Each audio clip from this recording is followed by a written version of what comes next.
दो नाम, एक मंच और एक ऐसी सच्चाई जिसे बहुत कम लोग जानते हैं। जब भी कपिल शर्मा का नाम आता है, हंसी अपने आप याद आ जाती है, लेकिन उसी हंसी के पीछे एक आवाज थी जिसने मिमिक्री की परिभाषा ही बदल दी। सुनील ग्रोवर। यह सिर्फ एक कॉमेडियन की कहानी नहीं है, यह उस कलाकार की यात्रा है जिसने पर्दे के पीछे रहकर मंच को जिंदा किया, जिसने आवाज, बॉडी लैंग्वेज और गहरी ऑब्जर्वेशन से किरदारों को अमर बना दिया। बंदर के ऊपर क्या डाल रहे हैं आप? हमें अदरक खाते हैं, हमारा मुंह ऐसा हो जाता है। और जिसने यह साबित किया कि मिमिक्री सिर्फ नकल नहीं, अभिनय की सबसे ऊंची कला है। आज लोग पूछते हैं, कपिल शर्मा और सुनील ग्रोवर के बीच आखिर ऐसा क्या हुआ? क्या सुनील ग्रोवर सिर्फ एक सपोर्टिंग कलाकार थे या पूरे शो की रीढ़? और क्यों उनकी हर वापसी चर्चा और बहस का विषय बन जाती है? वीडियो अंत तक जरूर देखिए, क्योंकि यह कहानी हंसी से शुरू होती है लेकिन अंत में आपको सोचने पर मजबूर कर देती है।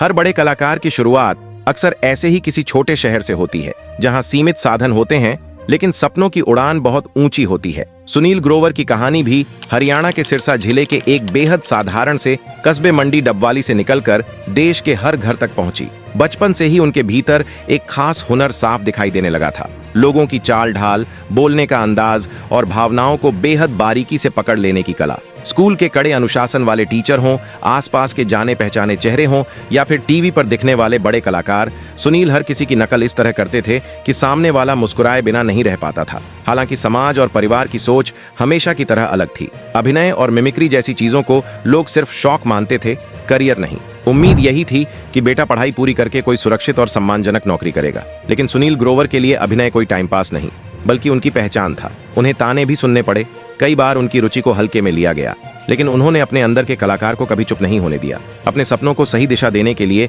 उन्होंने पंजाब यूनिवर्सिटी चंडीगढ़ से थिएटर में मास्टर्स करने का साहसिक फैसला लिया। यहीं पढ़ाई और रंगमंच के बीच उनकी जिंदगी का एक अहम मोड़ आया, जब उनकी मुलाकात व्यंग्य और सादगी भरी कॉमेडी के लिए पहचाने जाने वाले महान कलाकार स्वर्गीय जसपाल भट्टी जी से हुई। एक ऐसी मुलाकात जिसने आगे चलकर सुनील ग्रोवर के सफर को नई राह दिखा दी। जसपाल भट्टी जी की नजर सच मायनों में किसी पारखी जौहरी जैसी थी, जो भीड़ में छिपे असली हीरे को पहचान ले। उन्होंने पहली ही मुलाकात में इस साधारण चेहरे वाले युवक सुनील ग्रोवर के भीतर छिपी अभिनय की गहराई को समझ लिया था। भट्टी साहब ने न सिर्फ उनके टैलेंट को देखा, बल्कि उसे निखारने का मौका भी दिया और अपने लोकप्रिय शोज फुल टेंशन और भट्टी की छुट्टी में उन्हें छोटे लेकिन सीख से भरे किरदार सौंपे। सुनील ग्रोवर आज भी खुले तौर पर स्वीकार करते हैं कि कॉमेडी की बुनियादी समझ, टाइमिंग और उसकी बारीकियां उन्होंने जसपाल भट्टी जी के सानिध्य में ही सीखी थीं। इसी सफर से जुड़ा एक अनुभव सुनील ने खुद एक इंटरव्यू में साझा किया था। वह दौर आज जैसा डिजिटल नहीं था, जब ऑडिशन के लिए तस्वीरें हाथों में लेकर दी जाती थीं। सुनील ने भी उम्मीद के साथ अपनी कुछ तस्वीरें जसपाल भट्टी जी के एक जान पहचान वाले सहयोगी को दी थीं। बाद में जब उन्हें पता चला कि उस व्यक्ति ने तस्वीर के पीछे पेन से सिर्फ 2 शब्द लिख दिए थे, क्लर्क टाइप, तो वह भीतर तक आहत हो गए। शायद उस व्यक्ति को लगा होगा कि इतने साधारण चेहरे वाला लड़का किसी दफ्तर के काम के लिए ही ठीक है। यह टिप्पणी सुनील के लिए बेहद पीड़ादायक थी और किसी भी कलाकार का आत्मविश्वास डगमगा सकती थी। लेकिन यही क्षण उनके लिए मोड़ बन गया। सुनील ग्रोवर ने तय कर लिया कि वह इस टैग को अपनी पहचान नहीं बनने देंगे, बल्कि इसे पीछे छोड़कर कुछ अलग साबित करेंगे। इसके बाद उनके मन में यह भरोसा पैदा हुआ कि चंडीगढ़ में थिएटर कर लिया है, जसपाल भट्टी जैसे बड़े नाम के साथ काम कर लिया है, तो अब मुंबई में रास्ते अपने आप खुल जाएंगे। यहीं एक बड़ी गलतफहमी ने उन्हें घेर लिया। अपनी जमा पूंजी और परिवार से मिले पैसों के सहारे उन्होंने मुंबई के एक महंगे इलाके में किराए का घर ले लिया। दोस्तों के साथ रोज बाहर जाना, खर्चीली आदतें और यह सोच कि सब कुछ जल्द ठीक हो जाएगा, इन सब में उनकी सारी बचत धीरे धीरे खत्म हो गई। लेकिन मुंबई का सच बहुत अलग होता है। यह शहर पहले उम्मीद देता है और फिर आपको खुद से जूझने के लिए छोड़ देता है। जल्द ही वह वक्त आया जब सुनील के पास पैसे नहीं बचे और उन्हें उस आलीशान घर को छोड़कर गोरेगांव के एक छोटे से 1 रूम किचन में शिफ्ट होना पड़ा। हालात इतने कठिन हो चुके थे कि उनकी मासिक आमदनी सिर्फ 500 रुपये रह गई थी। इतनी रकम जो आज के समय में शायद एक साधारण खर्च भी पूरा न कर पाए। उस दौर में सुनील ग्रोवर पूरी तरह टूट चुके थे। उन्होंने खुद स्वीकार किया कि तब उन्हें समझ आया कि अपने शहरों में पहचान बनाने वाले कितने ही लोग मुंबई आकर सिर्फ एक नामहीन संघर्षकर्ता बन जाते हैं। जब निराशा उन्हें घेरने लगी, तब उन्हें अपने पिता की कही एक बात याद आई। उनके पिता को इस बात का हमेशा अफसोस रहा था कि वे अपने सपनों को पूरा नहीं कर पाए और वे बिल्कुल नहीं चाहते थे कि उनका बेटा भी जिंदगी के आखिरी पड़ाव पर वही पछतावा महसूस करे। पिता का अधूरा सपना और सुनील की अपनी जिद, इन्हीं 2 चीजों ने उन्हें उस अंधेरे दौर में खुद पर भरोसा बनाए रखने की ताकत दी। कई दिनों की लगातार मेहनत के बाद सुनील ग्रोवर को आखिरकार फिल्मों की दुनिया में पहला ठोस मौका मिला। वह मौका आया उस दौर के बड़े सुपरस्टार अजय देवगन की फिल्म प्यार तो होना ही था में। अगर आपको वह हल्का फुल्का मजेदार नाई वाला सीन याद हो तो वही चेहरा सुनील ग्रोवर का था। तो मैं क्या रहा था अभी, ऐसे तोते उड़ाएंगे, ऐसे तोते उड़ाएंगे, ऐसे तोते उड़ाएंगे। और यही उनकी फिल्मों में पहली झलक बनी। इसके बाद वे जसपाल भट्टी की फिल्म माहौल ठीक है में दिखाई दिए, जहां उनकी कॉमिक टाइमिंग एक बार फिर नजर आई। फिर ऐतिहासिक film the legend of Bhagat Singh में उन्होंने क्रांतिकारी जयदेव कपूर का किरदार निभाया। Do not understand words. और यह साबित किया कि वे सिर्फ हास्य तक सीमित नहीं हैं। मैं हूं ना में वे एक कॉलेज स्टूडेंट के छोटे लेकिन यादगार रोल में दिखे और आगे चलकर गजनी में आमिर खान के साथ संपत के किरदार में नजर आए। वही शख्स जो हीरोइन को अभिनय की ट्रेनिंग देता है। याद रखना, आज शाम की पार्टी में तू संजय सिंघानिया बनकर आना। इसी दौरान सुनील ने टीवी की दुनिया में भी लगातार काम किया। गुटरगू, चला लल्लन हीरो बनने जैसे शोज के साथ साथ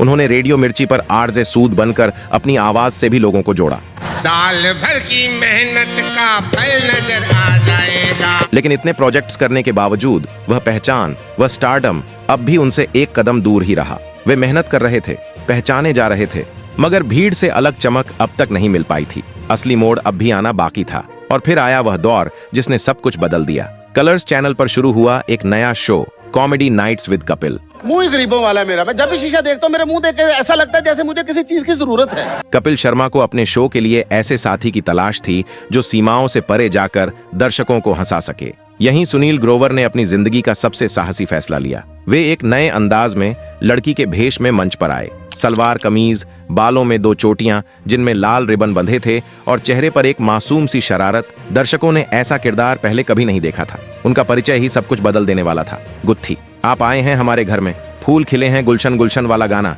फूल खिले हैं गुलशन गुलशन। और फिर खुद का परिचय देने का उनका अंदाज, मैं गुत्थी, ये पलक और हम दोनों हैं गुत्थी पलक। ये सब इतना अलग और अनोखा था कि लोग पहली ही झलक में उनसे जुड़ गए। बिना भारी डायलॉग्स, सिर्फ चेहरे के हाव भाव और बॉडी लैंग्वेज से सुनील ग्रोवर ने हंसी पैदा करनी शुरू कर दी। लेकिन कहानी यहीं नहीं रुकी। जब शो नए चैनल पर द कपिल शर्मा शो के नाम से आया तो सुनील एक और यादगार किरदार लेकर लौटे। डॉक्टर मशहूर गुलाटी, बिखरे हुए सफेद बाल, उनकी अजीब सी हंसी। अभी नया नया शो शुरू हुआ है, अभी तो नाम मशहूर है, धीरे धीरे मशहूर भी हो जाएंगे भाई। अलग ही तरह का क्लिनिक और नर्स बम्पर के साथ उनकी नोकझोंक ने दर्शकों को दीवाना बना दिया। इस किरदार में सुनील ग्रोवर इतने रच बस गए कि लोगों को वह अभिनय नहीं बल्कि हकीकत लगने लगा। उस समय कपिल शर्मा और सुनील ग्रोवर की जोड़ी दर्शकों को बिल्कुल फिल्म शोले के जय वीरू जैसी महसूस होती थी। शो की लोकप्रियता लगातार बढ़ रही थी, टीआरपी रिकॉर्ड तोड़ रही थी और दोनों कलाकार कॉमेडी की दुनिया के सबसे बड़े नामों में शुमार हो चुके थे। लेकिन अक्सर ऐसा होता है कि जब कामयाबी बहुत तेजी से आती है तो उसके साथ चुनौतियां भी जन्म लेती हैं। इस हंसते मुस्कुराते कॉमेडी परिवार के पीछे भी कुछ अनकहे तनाव पनपने लगे थे। पर्दे के पीछे हालात बदल रहे थे और एक ऐसा मोड़ आने वाला था जो इस सफल जोड़ी की दिशा बदल देने वाला था। ये वही समय था जब द कपिल शर्मा शो की पूरी टीम ऑस्ट्रेलिया के मेलबर्न में एक सफल लाइव शो करके भारत लौट रही थी और बाहर से सब कुछ बिल्कुल सामान्य और खुशहाल दिखाई दे रहा था। लेकिन उस ऊंचाई पर उड़ रही फ्लाइट के बिजनेस क्लास में माहौल कुछ और ही दिशा में जा चुका था। बाहर से सब सामान्य दिख रहा था मगर अंदर तनाव धीरे धीरे गहराता जा रहा था। प्रत्यक्षदर्शियों के अनुसार कपिल शर्मा फ्लाइट में चढ़ने से पहले ही काफी शराब पी चुके थे और सफर के दौरान भी उन्होंने ग्लेनफिडिच व्हिस्की की एक पूरी बोतल खत्म कर दी थी। नशे का असर साफ झलक रहा था और वे खुद पर नियंत्रण खोते नजर आ रहे थे। जब केबिन क्रू ने खाना सर्व करना शुरू किया तब टीम के बाकी सदस्य, जिनमें सुनील ग्रोवर, चंदन प्रभाकर और अली असगर शामिल थे, काफी देर इंतजार करने के बाद भोजन करने लगे क्योंकि कपिल अब भी अपनी ड्रिंक में व्यस्त थे। यहीं से माहौल बिगड़ने लगा। जैसे ही कपिल शर्मा ने देखा कि टीम ने उनके बिना खाना शुरू कर दिया है, उनका गुस्सा और नशा एक साथ सामने आ गया। खबरों के मुताबिक वे तेज आवाज में नाराजगी जताने लगे कि जब उन्होंने खाना शुरू नहीं किया तो बाकी लोगों ने ऐसा कैसे कर लिया। उनकी आवाज इतनी ऊंची थी कि बिजनेस क्लास से लेकर पीछे बैठे इकोनॉमी क्लास के यात्रियों तक सब कुछ सुनाई देने लगा। शुरुआत में उनका गुस्सा उनके पुराने दोस्त चंदन प्रभाकर पर निकला। स्थिति को संभालने के लिए सुनील ग्रोवर बीच में आए और उन्होंने शांति बनाए रखने की कोशिश की, ये समझाते हुए कि फ्लाइट के अंदर इस तरह का व्यवहार ठीक नहीं है। लेकिन नशे की हालत में कपिल को यह दखल पसंद नहीं आया। उन्हें ऐसा लगा कि उनका एक जूनियर जिसे उन्होंने काम दिया है उन्हें टोक रहा है। बात यहीं थमी नहीं, हालात उस समय और बिगड़ गए जब कपिल ने अपना आपा पूरी तरह खो दिया। चश्मदीदों के अनुसार गुस्से में उन्होंने अपनी सीट से उठकर सुनील ग्रोवर के साथ ऐसा व्यवहार किया जिसने वहां मौजूद सभी लोगों को स्तब्ध कर दिया। यह पल भारतीय एंटरटेनमेंट इंडस्ट्री के लिए बेहद दुखद और शर्मिंदगी भरा माना गया। माहौल इतना तनावपूर्ण हो गया कि फ्लाइट के अंदर असहज स्थिति बन गई। कपिल शर्मा लगातार ऊंची आवाज में ऐसी बातें कह रहे थे जो किसी भी कलाकार के आत्मसम्मान को गहरी ठेस पहुंचा सकती थीं। अपने गुस्से और अहंकार में उन्होंने यह तक कह दिया कि उन्हीं की वजह से सबका करियर बना है और वे चाहें तो सब कुछ खत्म कर सकते हैं। इतना ही नहीं, उन्होंने सुनील के पुराने संघर्षों की ओर इशारा करते हुए तंज कसा, यह याद दिलाते हुए कि वे पहले भी शो छोड़कर गए थे और फिर वापस लौटे थे। यह टिप्पणी सीधे तौर पर सुनील ग्रोवर की मेहनत और आत्मसम्मान पर चोट थी। सबसे चौंकाने वाली बात यह रही कि पूरे घटनाक्रम के दौरान सुनील शांत रहे। उन्होंने न तो पलटकर कोई जवाब दिया और न ही स्थिति को और बिगड़ने दिया। शायद वे नहीं चाहते थे कि बात और आगे बढ़े, या शायद वे अपने साथी कलाकार के इस बदले हुए रूप से भीतर ही भीतर टूट चुके थे। जब फ्लाइट आखिरकार मुंबई में लैंड हुई, तब तक यह घटना इंडस्ट्री के गलियारों में तेजी से फैल चुकी थी और हर कोई हैरान था कि मंच पर लोगों को हंसाने वाली यह जोड़ी पर्दे के पीछे किस दौर से गुजर रही थी। शुरुआत में किसी को यकीन ही नहीं हुआ कि कॉमेडी की दुनिया के ये दो बड़े नाम इस तरह आमने सामने आ सकते हैं। लेकिन जैसे ही मीडिया में फ्लाइट की घटना की बातें सामने आईं, लोगों की नाराजगी खुलकर सामने आ गई। जो कपिल शर्मा अब तक दर्शकों के चहेते बने हुए थे, उनकी छवि पर अचानक सवाल उठने लगे। हालात को संभालने और अपनी इमेज को नुकसान से बचाने के लिए कपिल ने सोशल मीडिया का सहारा लिया और फेसबुक पर एक पोस्ट के जरिए इस पूरे मामले को पारिवारिक विवाद बताने की कोशिश की। उन्होंने लिखा कि भाइयों के बीच ऐसी बातें हो जाती हैं, हम साथ रहते हैं, साथ खाते हैं और इसे बढ़ा चढ़ाकर नहीं देखा जाना चाहिए। शायद उन्हें लगा कि उनकी लोकप्रियता के आगे सच्चाई दब जाएगी, लेकिन जनता सब समझ चुकी थी। जिस व्यवहार की चर्चा हो रही थी, उसे लोग पारिवारिक प्रेम नहीं मान पा रहे थे। जब सोशल मीडिया पर दबाव और आलोचना और तेज हो गई, तो कुछ दिनों बाद कपिल शर्मा ने ट्विटर पर माफी मांगने की कोशिश की। उन्होंने लिखा, पाजी सुनील ग्रोवर, सॉरी अगर मैंने आपको अनजाने में हर्ट किया। आप जानते हैं मैं आपसे कितना प्यार करता हूं। लेकिन इस संदेश में इस्तेमाल किया गया शब्द अनजाने में लोगों को खटक गया। सवाल उठने लगे कि क्या ऐसा व्यवहार सच में अनजाने में हो सकता है। बहुतों को यह माफी कम और औपचारिकता ज्यादा लगी। उधर फ्लाइट की घटना के बाद से पूरी तरह शांत रहे सुनील ग्रोवर, जो अब तक अपनी लड़ाई अंदर ही अंदर लड़ रहे थे, उन्होंने आखिरकार अपनी चुप्पी तोड़ी। मार्च के महीने में उन्होंने ट्विटर पर एक खुला पत्र लिखा जो एक कलाकार के आत्मसम्मान और पीड़ा को दर्शाता था। कपिल को टैग करते हुए उन्होंने साफ शब्दों में कहा कि उन्हें गहरा दुख पहुंचा है और उनके साथ काम करना सीखने का अनुभव जरूर रहा, लेकिन साथ ही यह सलाह भी दी कि जानवरों के साथ साथ इंसानों की इज्जत करना भी जरूरी होता है। इसके बाद सुनील ने यह भी लिखा कि हर कोई एक सा सफल या टैलेंटेड नहीं होता, लेकिन अगर सब एक जैसे हो जाएं तो किसी की अहमियत ही नहीं बचेगी। इसलिए दूसरों के अस्तित्व का सम्मान करना चाहिए। उन्होंने यह भी साफ कर दिया कि भले ही शो की सारी ताकत एक व्यक्ति के हाथ में हो, लेकिन खुद को भगवान समझने की भूल नहीं करनी चाहिए। इस बयान के साथ सुनील ग्रोवर ने यह स्पष्ट कर दिया कि वे अब उस जगह पर नहीं रह सकते जहां उनका आत्मसम्मान सुरक्षित न हो, चाहे सामने वाला कितना ही बड़ा स्टार क्यों न हो। नतीजतन उन्होंने शो छोड़ने का फैसला लिया। उनके समर्थन में अली असगर और चंदन प्रभाकर ने भी शो से दूरी बना ली। जिस शो को कभी टीआरपी का बादशाह कहा जाता था, वही विवाद के बाद तेजी से नीचे गिरने लगा। दर्शकों ने अहंकार को नकार दिया और सुनील ग्रोवर के स्वाभिमान को सराहा। हालांकि शो छोड़ने के बाद सुनील के लिए आगे का सफर आसान नहीं था। यह दौर उनके करियर के लिए किसी वनवास से कम नहीं था। उन्होंने हार मानने के बजाय आगे बढ़ना चुना और अपना शो कानपुर वाले खुरानाज शुरू किया।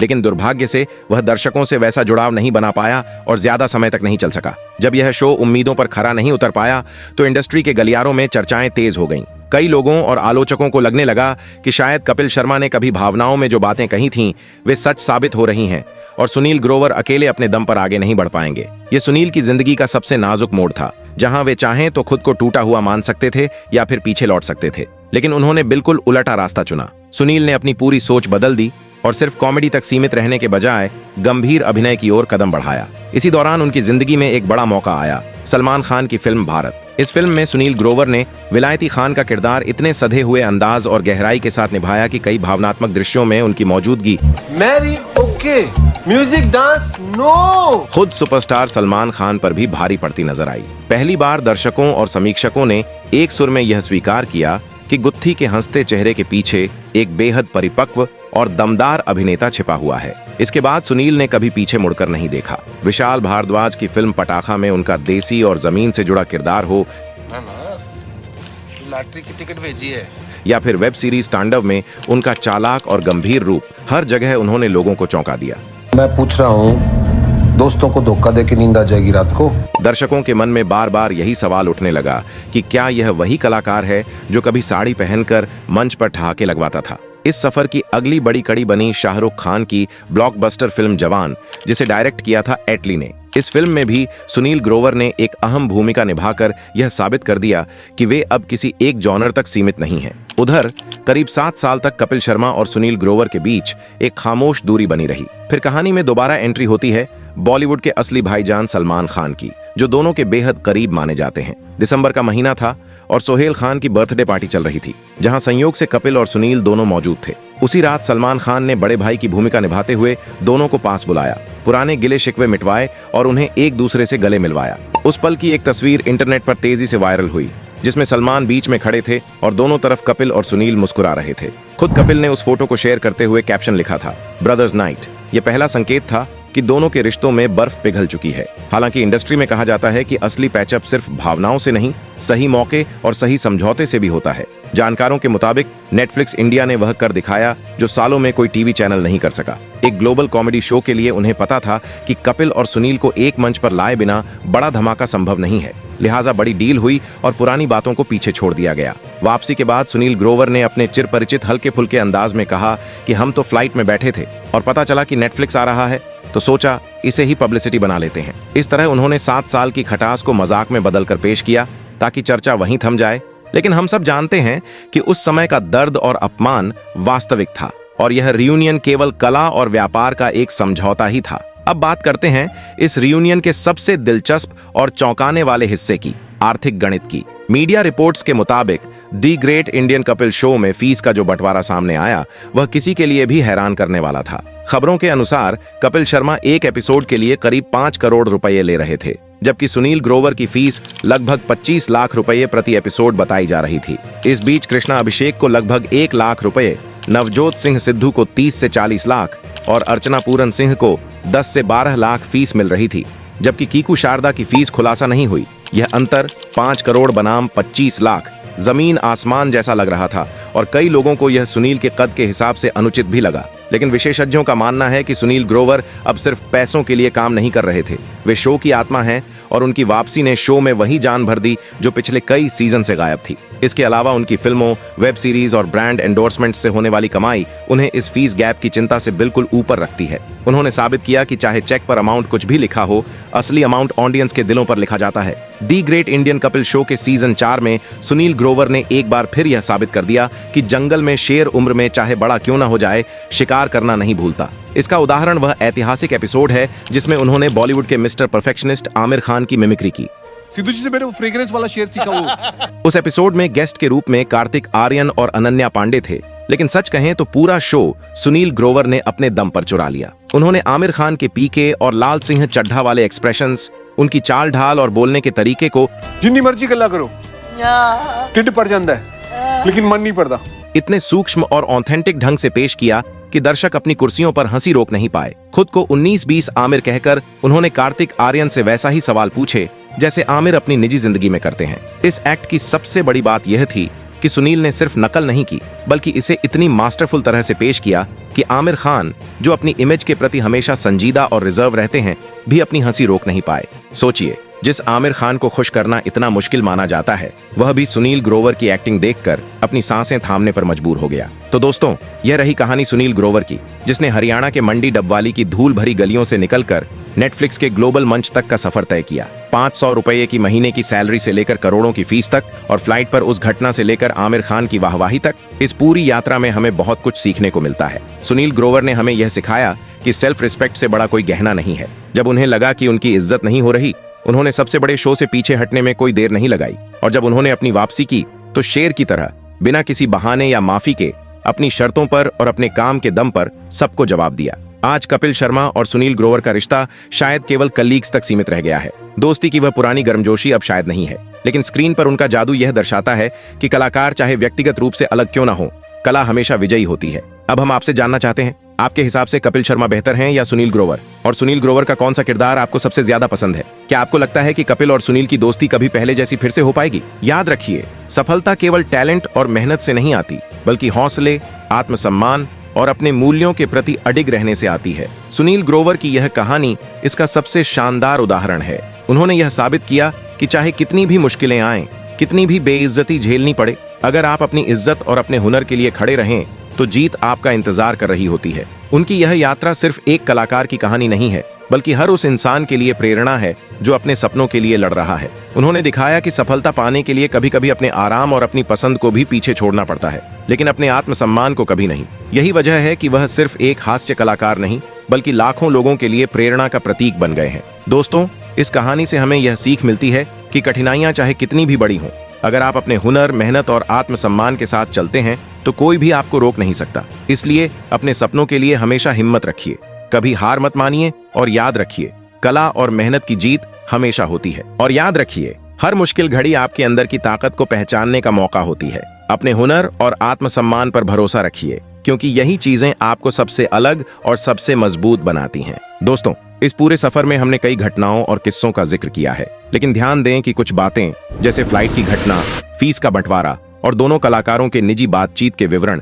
सार्वजनिक या आधिकारिक तौर पर पुष्टि नहीं हुए हैं। इन्हें मीडिया रिपोर्ट्स, अफवाहों और कुछ इंटरव्यू के आधार पर बताया गया है, इसलिए इन पर पूरी तरह भरोसा करना सही नहीं होगा। हमारी कोशिश केवल यही है कि आप कहानी का पूरा अंदाज समझ सकें, लेकिन वास्तविक स्थिति केवल संबंधित कलाकारों और उनके प्रतिनिधियों द्वारा ही स्पष्ट की जा सकती है। दोस्तों, अगर आपको यह वीडियो पसंद आया हो तो सबसे पहले लाइक करना बिल्कुल मत भूलिए। आपका लाइक हमारे लिए सिर्फ एक नंबर नहीं है, बल्कि यह हमें बताता है कि आप हमारे कंटेंट को पसंद कर रहे हैं और हमें ऐसे और वीडियो बनाने की प्रेरणा देता है। साथ ही इस वीडियो को शेयर जरूर करें अपने दोस्तों, परिवार और सोशल मीडिया पर, क्योंकि अच्छी बातें और मजेदार या जानकारियों से भरी वीडियोस बांटना ही असली मजा है। इससे आपका फीडबैक भी बढ़ेगा और हम जानते हैं कि किस तरह का कंटेंट आपको सबसे ज्यादा पसंद है। और हाँ, अगर आपने अभी तक हमारे चैनल को सब्सक्राइब नहीं किया है तो तुरंत सब्सक्राइब कर दीजिए। सब्सक्राइब करने के साथ बेल आइकॉन को भी दबाइए, ताकि हमारी आने वाली हर नई वीडियो की जानकारी आपको सबसे पहले मिले। यकीन मानिए, हम आपके लिए हमेशा ऐसे ही मजेदार, रोचक और सच पर आधारित वीडियो लेकर आते रहेंगे। याद रखिए दोस्तों, आपका एक लाइक, शेयर और सब्सक्राइब हमें और बेहतर बनाने की ताकत देता है। तो देरी किस बात की, अभी क्लिक कीजिए और इस वीडियो का मजा उठाइए।